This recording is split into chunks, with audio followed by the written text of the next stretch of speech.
हमारे पड़ोस में एक नई नई बहू आई, गर्मी के दिन थे, एक दिन छत पर से उसकी आवाज अरे भाई जब सुनिएगा तब तो छत पर से उसकी आवाज सुनाई दी। वो कह रही थी कि अम्मा जी बाबूजी की खटिया मैंने खड़ी कर दी, आपकी भी कर दूं। दरअसल उसका आशय था छत पर बिछी हुई चारपाइयों के खड़ा करने से, लेकिन उसमें से जो ध्वन्यार्थ निकलता है उसको मैंने अपनी कविता का विषय बनाया। अब आप कविता सुने। पप्पू के दुल्हन का चर्चा कॉलोनी के घर घर में।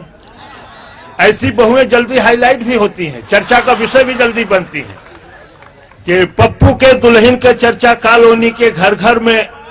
पप्पू का दुल्हन पप्पू के रखे अपने अंडर में।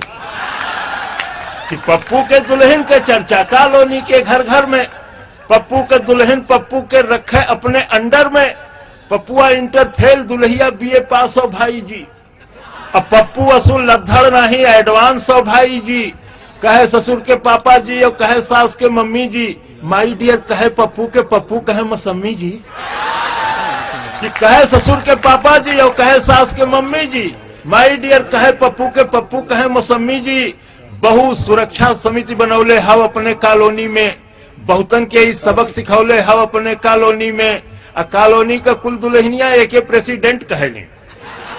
एकर कहना कुल मानेली, एकर कहना तुरंत करेली। पप्पू के दुल्हन का नक्शा कॉलोनी में हाई हो। ढंग एकर बेढब हो, सबसे रंग एकर एक जाई हो।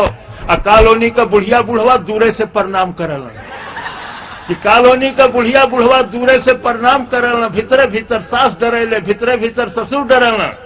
दिन में सूट रात में मैक्सी, ना घुंघटा ना अचरा जी।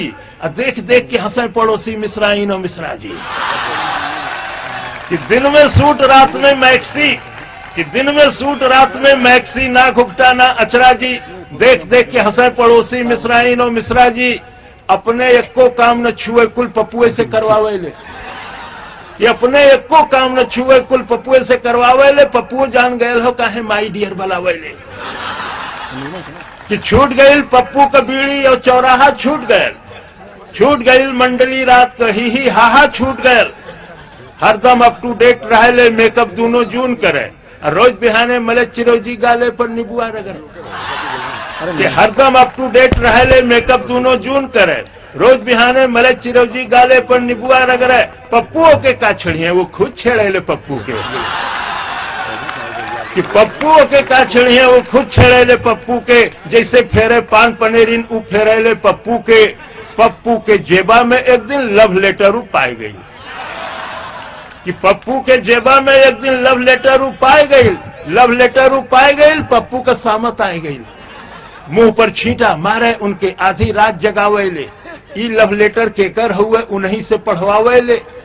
लव लेटर के देखते पपुआ पहले तो सोखताए गए। झपकी जैसे फिर से आयल पपुआ वहां गोताए गए।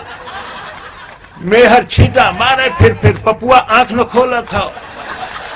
कि मेहर छींटा मारे फिर पपुआ आंख न खोला था। संकट में कुकुरे का पिल्ला जैसे कूकू बोला था।